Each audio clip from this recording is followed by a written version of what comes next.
vamos con eso, las reformas, vamos a ponernos en plan positivo. ¿Qué podemos intentar hacer?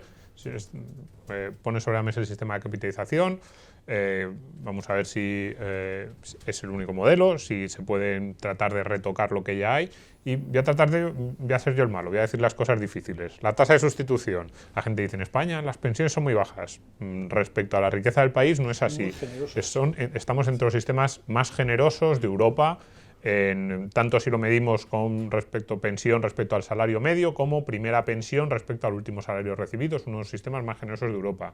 La gente dice, es que yo he cotizado durante muchos años. Seguro que es verdad y que ha trabajado mucho, pero la realidad es que en 12, 14 años uno se come, cobrando la pensión, lo que ha aportado en cotización.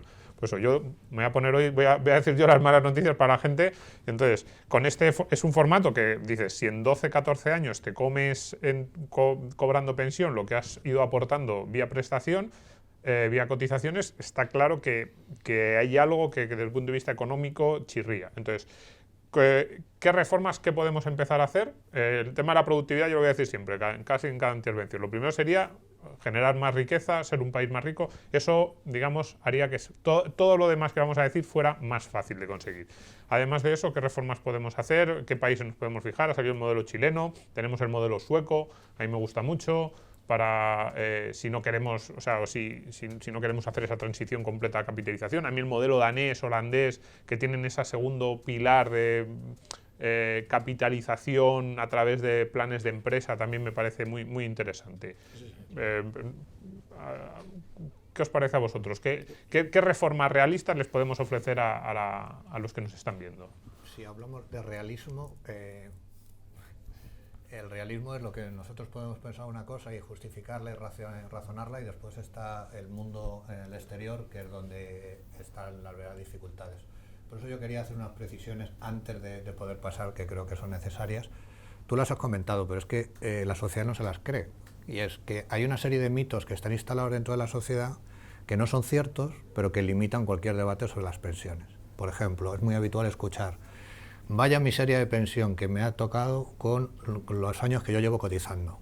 O esto no hay problema porque lo pueden pagar los ricos. Entonces, son dos cuestiones que aparecen, pero no tomando café, sino en debates con personas importantes, con responsabilidades políticas, etc. Entonces, la primera cuestión que hay que dejar muy clara es que el sistema de pensiones español es bueno. Y van a decir, no, pero hay 2,5 millones de personas que cobran la pensión mínima. Sí, efectivamente, pero si no cobrara la pensión mínima, cobrarían la mitad. Entonces, y es bueno no porque sea una decisión mía, sino que es algo objetivable. Y es algo objetivable y nos comparamos con la Unión Europea y vemos que el gasto en pensiones, el gasto público en pensiones, respecto al PIB, España está en la media de la zona euro, no de la Unión Europea, de la zona euro, que es donde están los países más desarrollados. Que la tasa de reposición, que es los 5 primeros años de pensión respecto a los 5 últimos de salario, es la más alta de la zona euro, un 78,7%. La más alta, es 29 puntos superior a la media de la zona euro. Y que la tasa de sustitución, que es la relación entre pensión media y salario medio, somos los cuartos, pero es que delante está Chipre, Grecia e Italia. Y no quiero contar cuál es el futuro de Italia y Grecia, el presente de Grecia, y Chipre pues es un país muy pequeñito que no puede ser representativo. Es decir, que estamos prácticamente también los primeros en tasa de sustitución. Es decir, esta es la primera cuestión que hay que trasladar. O sea, el sistema de pensiones español no solamente no es malo, sino que es bueno. Y esto tiene todo tipo de críticas, descalificaciones, o sea, ya estoy acostumbrado a ello. Por lo tanto, lo seguimos. Pero a la sociedad hay que recordarle las cosas. Claro, yo en ese baño de realismo que nos pedías, yo te diría, y hemos hablado de varias cosas aquí, ¿verdad?, de varias reformas que o no se han puesto, se han parado, se han diferido. Tenemos dudas de si van a llegar a tener el impacto que se buscó cuando se estudiaron. Miguel Ángel nos lo podría contar porque lo presenció y lo vivió y lo compartió. Pero hay otra muy importante, y es la información a los ciudadanos, que la Administración tiene la obligación ya legal y ya legislada de enviar el famoso sobre naranja con la futura pensión que nos puede quedar, ¿no? Eso lo han ido parando administración tras administración, se ha puesto un simulador. Está completamente parado ya. No, totalmente. Pero ahora ya lo han, Correcto, oficialmente ya han dicho que con el simulador va, un simulador que no funciona, porque metes los datos y te salen pensión 4.000 euros. Otro día me decía una persona, no, si es que metió mis datos. Yo siempre digo que si cualquier gestora hiciéramos un simulador así y lo sacáramos a la web pública, nos cerrarían la gestora al día siguiente, porque no deflactar las cantidades y no darle un dato realista a los ciudadanos, a los clientes, pues es una barbaridad. Y luego el segundo pilar, el famoso pilar de las pensiones de empresa, yo creo que es en las 1000 formas que podamos buscar. Tú comentabas antes el sistema sueco, el sistema británico está más próximo en el tiempo al nuestro. Hay muchos modelos, no tenemos que inventar, tenemos que ver cuál es el que puede tener una aplicación más o menos correctiva en el tiempo, más o menos gradual, porque como antes decía también José María, estas cosas no se pueden poner de un día para otro y hacer una raya es muy difícil, pero es una obligación que tenemos, sobre todo para que la gente joven y la pequeña empresa, que es la empresa española, no es el modelo de multinacionales que vivimos en Centro Europa, la pequeña empresa, que es la que tenemos aquí, las pymes, puedan llegar a ese modelo de capitalización, ¿correcto?, mixta. Hay muchos modelos, aquí siempre, al principio tú decías, esto es lo que más nos interesa a los periodistas. Parece a veces que es un delito que a las entidades financieras, cuando nos sentamos con los clientes, también sea un delito que les demos información y que les ayudemos a ahorrar para el futuro, con más o menos éxito en los productos. Pero desde luego es una actividad que hay que desarrollar y que hay que informar a los ciudadanos para que, bueno, pues de alguna manera individual la gente se ponga manos a la obra, ¿no? Al final el sistema de pensiones es un reflejo de la situación económica de los países. Da igual si es de capitalización o reparto. El mercado laboral es el que te va a determinar además la salud de tu sistema de pensiones. Cuando tú decías realista, yo creo que la reforma en la que participó Miguel Ángel, la comisión que propuso la Comisión de Reforma, era una buena reforma. El problema es que la falta de realismo de nuestra clase política ha hecho que se suspenda, por ejemplo, una parte de esa reforma y que se aplazara su aplicación. Y creo que esa reforma, junto con la reforma que había hecho Zapatero, pues más o menos dejaban un sistema bastante presentable.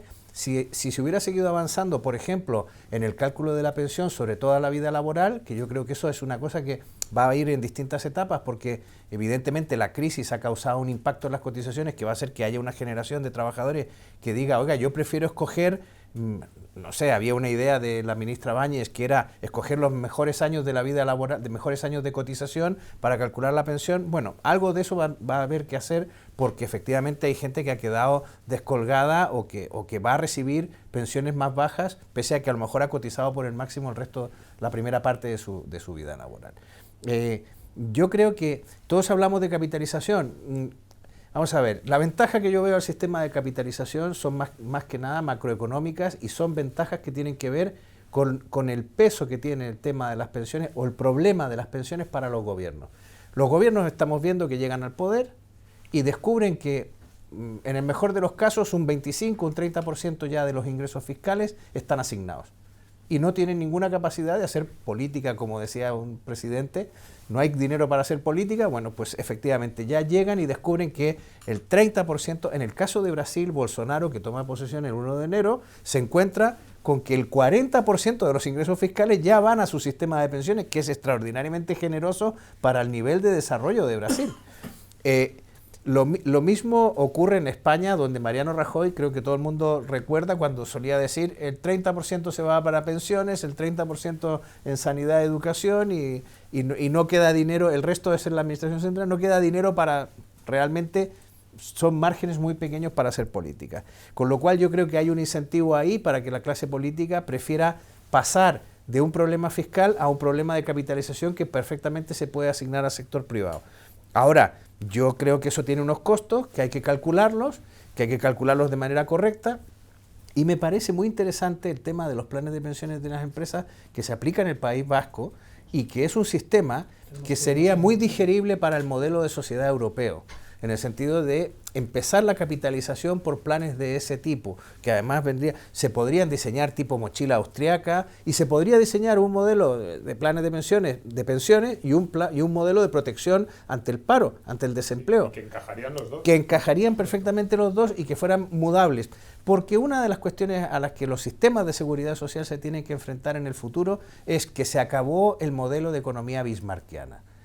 Las largas carreras beberianas en sistemas jerárquicos y organizados, donde el trabajador era una persona que vivía toda la vida en la misma ciudad y desarrollaba una carrera de 40, 45, 50 años en ese sistema, con cotizaciones regulares permanentes, bueno, pues eso se ha acabado. Hoy la gente quiere vivir en distintas partes del mundo, quiere sumarse a distintos proyectos y va a tener distintos niveles de ingresos y de ahorro, con lo cual hay que generar alternativas para esas personas. Y ya termino con esto. El tema político, como ha dicho Miguel Ángel, es crítico. O sea, podemos tener las mejores ideas para hacer un sistema de pensiones ideal, pero luego llega la realidad y siempre fastidia. A mí me sorprende que hay la marcha, la protesta continua, sobre todo que empezó en el País Vasco, por el tema de las pensiones tan bajas. Las pensiones de España, mejores pensiones de donde España. están las mejores pensiones de España. Por los planes de reconversión. Esa protesta... Pero esa protesta no solo ocurre en un sistema de reparto como el español, donde efectivamente, ya que se trata de un sistema político, hay que hacer una protesta política para conseguir una decisión política que mejore tu pensión. También pasa en Chile. O sea, toda la deslegitimación del sistema de capitalización chileno está basado en un problema de que las expectativas de las personas que se jubilan o que se pensionan no están siendo cumplidas por una serie de razones de las que podemos hablar. Pero la básica es que la gente no cotiza. Como decía Miguel Ángel, dice, vaya miseria de pensión que me ha tocado con los años que no llevo cotizando. Porque esto también ocurre. Le preguntaron en un programa de televisión que coincidió el portavoz del PP en el Pacto de Toledo, Gerardo Camps, con una persona que dijo exactamente esto, qué miseria de pensión tengo, y que le preguntó, ¿y cuánto cotizaba? No, es que mi empleador cotizaba, no me pagaba en negro, llevo 25 años sin cotizar. Bueno, no puedes esperar, y pasa en Chile también. Un estudio de la Universidad Católica estudió por qué la gente está frustrada con la pensión. Y descubrió que la expectativa de las personas es que ellos esperan que su pensión sea más alta que su sueldo medio. O sea, esperan sinceramente que la pensión sea un 50% más alta que el sueldo medio que han tenido a lo largo de su vida. Claro, conseguir eso en un sistema público es casi imposible, y en un sistema privado hay que tener unas rentabilidades espectaculares. Yo creo firmemente que tenemos una industria aseguradora y de gestión de activos muy potente en España, sí, con mucha capacidad de dar soluciones, y lo que pasa es que tenemos que dar esa información para que culturalmente vayamos cambiando y alguien piense que tiene una vivienda y que esa vivienda le puede solucionar una buena parte, que no tiene que pensar tanto en el heredero como en hacerla líquida, que ahí sí que hay también algún beneficio fiscal importante, para que sea capaz de llevarla a productos, que los hay, donde realmente pues puedas complementar una residencia, puedas complementar... Todo eso es un cambio cultural importante. Es decir, antes lo decías, uno de los principales inconvenientes que nos encontramos muchas veces es que el entorno familiar a lo mejor no le manda el mensaje más adecuado al propietario de esa vivienda para tú cómo vas a necesitar, ¿no? También lo decía el profesor. Todo eso, claro, hay muchos temas muy interesantes. Hay países donde obligan a firmar a los herederos también en esos productos. Lo que contaba Myers en Estados Unidos es que hay que hablar con la familia también. Hay que poner de acuerdo a la familia cuando pones una hipoteca inversa.